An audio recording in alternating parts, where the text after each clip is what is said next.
வணக்கம் நண்பர்களே. உங்கள் எம்எஸ்.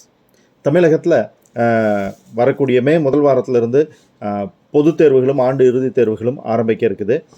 பொதுத் தேர்வு அட்டவணைகள் பார்த்திங்கன்னா ரொம்ப நாள் முன்னாடியே ரிலீஸ் பண்ணிட்டாங்க.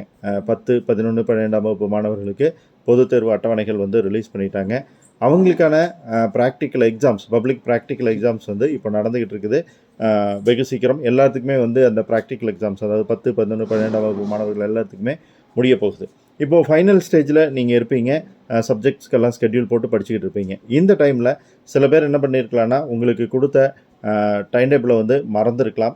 இந்த வீடியோவில் டிஸ்கிரிப்ஷனில் நான் என்ன பண்ண போகிறேன் அப்படின்னா 10th, 11th, 12th public time டேபிளுக்கான link தரப்போகிறேன். உங்களில் யாருக்காச்சும் அந்த டைம் டேபிள் தேவைப்பட்டுருந்தால் நீங்கள் யூஸ் பண்ணிக்கலாம். ஏன்னா ஃபைனல் டைமில் டைம் டேபிள் கன்ஃபியூஷனால் சப்ஜெக்டை மாற்றி படிச்சிடக்கூடாது, ஸ்கெட்யூல் மாற்றி போடுறதுனால சப்ஜெக்ட் படிக்கிறதுல குளறுபடி ஏற்பட்டுருக்கூடாது அப்படிங்கிறதுக்காக இந்த விஷயத்தை செய்ய போகிறேன். ஸோ உங்களுக்கான 2022 மே மாதத்தில் நடக்க இருக்கக்கூடிய 10th, 11th, 12th public time table டிஸ்கிரிப்ஷனில் லிங்க்கில் இருக்குது. செக் பண்ணிக்கங்க. தகவலை ஃப்ரெண்ட்ஸ்க்கும் ஷேர் பண்ணுங்கள். பிடிச்சிருந்தால் லைக் பண்ணி சேனலை சப்ஸ்கிரைப் பண்ணுங்கள். Bye friends.